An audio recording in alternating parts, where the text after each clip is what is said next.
recommend the bill to the House. Harris. Thank you, Mr. President. I rise briefly to speak in support of this bill, but in doing so, I've got some good stuff to say and I've got some not so good stuff to say about this proposal. The not so good stuff is the stuff that the Honourable Nicola Chensafanti has just referred to around cat management, and I've taken a cursory glance back in time, Mr. President, to 2016, when the Minister introduced a bill, the Dog and Cat Management Act, aimed to contemporise and implement solutions to dog and cat managements that reflect communities' views. That was 2016, and the Minister goes on to provide those. The issue of cats, that was Minister Close at the time. Yes, 2016. I'm going to get to the interim period in a moment. So 2016, that was Minister Close who introduced that bill, and of course in 2018 we had an election, and so there was a 4-year period in between there where there were lots of commitments done, but stated about what we were going to do about cats in particular. We don't have the same problems around dogs. The dog stuff everyone supports. But the cats is where it gets challenging, and then a number of commitments when 4 years later Labor comes back into government. 2019, I have the cat management plan for South Australia, which talks through the sorts of things that we would like to see done, which is all the subject of consultation with the Minister. 2020, there was a debate in this place. I remember the Honourable Ms Burke telling me not to bring it to a vote because there was an LGA meeting that night, and it would be, I think she told me that in confidence. But hey, we're here now amongst friends, and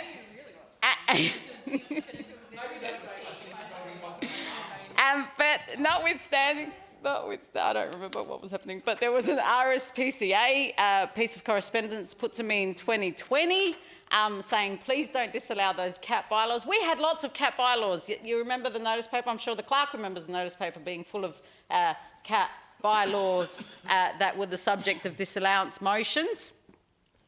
And Mr. President, anyone, as I said, in 2023, and this applies today as much as it did then, and I said I have to say that certainly we've been waiting some time now for these review outcomes. Anyone who knows anything about the Legislative Review Committee knows that I wholeheartedly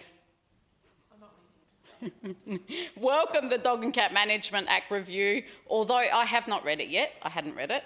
I've just received it because I hope that it addresses long-standing issues that the committee's had to deal with in terms of cat and dog management in this jurisdiction, something that has consumed way too much time of that committee because of by-law making processes over many, many years now. I think everyone has been waiting patiently, 2023, for that review to come out, in the hope that it does something to address this issue going forward. The Legislative Review Committee has received more correspondence and submissions on cats than any other single issue in this state.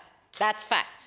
Every single time we have a Legislative Review Committee, bar 1 or 2 exceptions, we consider the issue of cats. I'm going to speak out of turn and say at the last meeting I said I'm not dealing with cats anymore, because if Minister Close can't deal with cats, I don't see why we should. The whole idea of having a statewide review on cats was to ensure that we adopt a statewide solution on cats. So here we are now, fast forward, and I do have a contribution from 2023 here from the Honourable Justin Hanson, which again points to the government's position on this issue. We're talking about the reviews that are coming, we're talking about the commitments that this government is giving to deal with, and we're dealing with cats. The good news is the dogs, the bad news is the cats. But here we are now, in June of 2026, and everything that I've said applies as much today as it applied then. And sadly, we have missed this opportunity to deal with cats. And I, for one, will not be dealing with cats on Legislative Review Committee anymore. I refuse to do so, because it is not that committee's function to find a solution to the issue of cats. The minister has gone on the record time and time again and said that we need a statewide solution. And I hasten to say that her own department is just as frustrated about this. It is taking too long. Cats, Mr. President, just for the record, don't understand boundaries. They don't understand... See? They don't understand that if you're on this side of the street, you're in one council area, but if you cross the road, you're in another council area. And they don't understand that if you're on this side of the street, one set of rules apply to you, but if you cross the road, you silly cat, another set of rules apply to you. And that is at the heart of the problem around cats. I feel like I'm going to die waiting for cat reforms. Luckily, I don't own cats, so I'm not going to be eaten by a bunch of cats, feral or otherwise, that chew on the human remains of a lonely old Connie who dies alone in her house.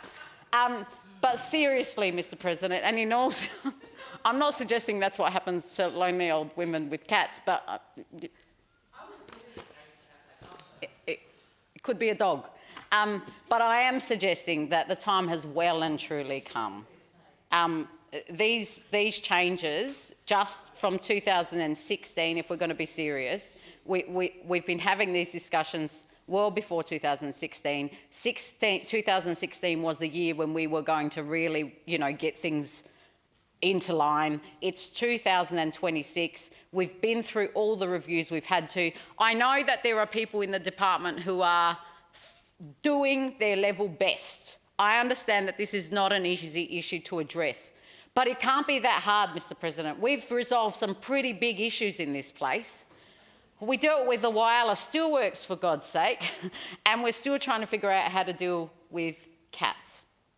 So that's the part of the bill that I'm not happy with. I remain hopeful that I will not die alone in a home amongst cats before we see some meaningful reforms in this area. That's all I'm going to say about cats. That's my whinge. To get on to something that I am happy about, though, with this bill, Mr. President. Yeah, I don't like cats, for the record. I've said this. It's my disclaimer, Mr. President, to every. Can I? No. Can I just say I'm allergic to cats, so they make me, they give me hives. That's why I don't like them. My son loves them. Now he's making me speak a little bit more. But I do have a disclaimer, Mr. President. I will say that my inbox is full of emails from cat lovers all the time. And every time I meet them, I say to them, you realise I don't like cats that much? Because they give me hives and they make me itch. And they say, well, for someone who dislikes cats, you do a very good job representing our views. So I'll keep those people on side. Thank you, Attorney General. And now I move on to another animal which I do love, and that is dogs. In 24, I wrote and sought some meetings with the minister responsible in relation to, I'm not going to attempt to say this, but in relation to IGP. And I'll make sure Hansard gets a copy of this, but I can't even try to say it, but it's International Gebrauchen. It's a form of dog sport training, and initially it was included as one of the features of this bill. And I've worked closely with the individuals who work in this area and